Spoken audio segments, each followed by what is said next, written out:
અંકલેશ્વર 7.20 લાખનો દારૂ ઝડપાયા બાદ સસ્પેન્ડ પોલીસ કર્મચારીની ધરપકડ, પોલીસ બેડામાં ખળભળાટ. અંકલેશ્વરની પ્રતિમ ચોકડી નજીકથી ભરૂચ ક્રાઇમ બ્રાન્ચે ₹7.20 લાખનો વિદેશી દારૂનો જથ્થો ભરેલી એક કાર ઝડપી પાડી છે. આ મામલે પોલીસે કાર ચાલક સુરતના ચિરાગ રસિક સુદાણીની ધરપકડ કરી હતી. પોલીસ પૂછપરછમાં થયેલા ચોંકાવનારા ખુલાસા બાદ દારૂની હેરાફેરીમાં સંડોવાયેલા સસ્પેન્ડ પોલીસ કર્મચારી સંજય ચાવડાની પણ ધરપકડ કરવામાં આવી છે, જેના કારણે સમગ્ર પોલીસ વિભાગમાં ખળભળાટ મચી ગયો છે. પોલીસ તપાસમાં સામે આવ્યું છે કે સંજય ચાવડા સુરતથી દારૂ ભરીને જૂનાગઢ મોકલતો હતો અને આ કામ માટે તે ચિરાગને 10,000 ચૂકવતો હતો.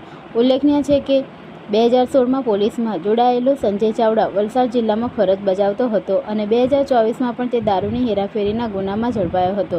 એક સરકારી કર્મચારી તરીકે કાયદાનું રક્ષણ કરવાને બદલે તે પોતે જ ગેરકાયદેસર પ્રવૃત્તિઓમાં સંડોવાયેલો હોવાનું ફરી એકવાર સાબિત થયું છે.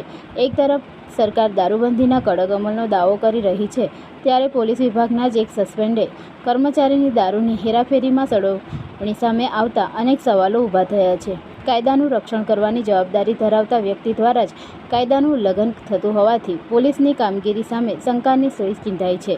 આ ઘટનાથી પોલીસ વિભાગની પ્રતિષ્ઠાને પણ ભારે નુકસાન થયું છે અને આવા ગુનેગાર તત્વો સામે તાત્કાલિક કડક પગલાં ભરવાની જરૂરિયાત પર ભાર મુકાયો છે.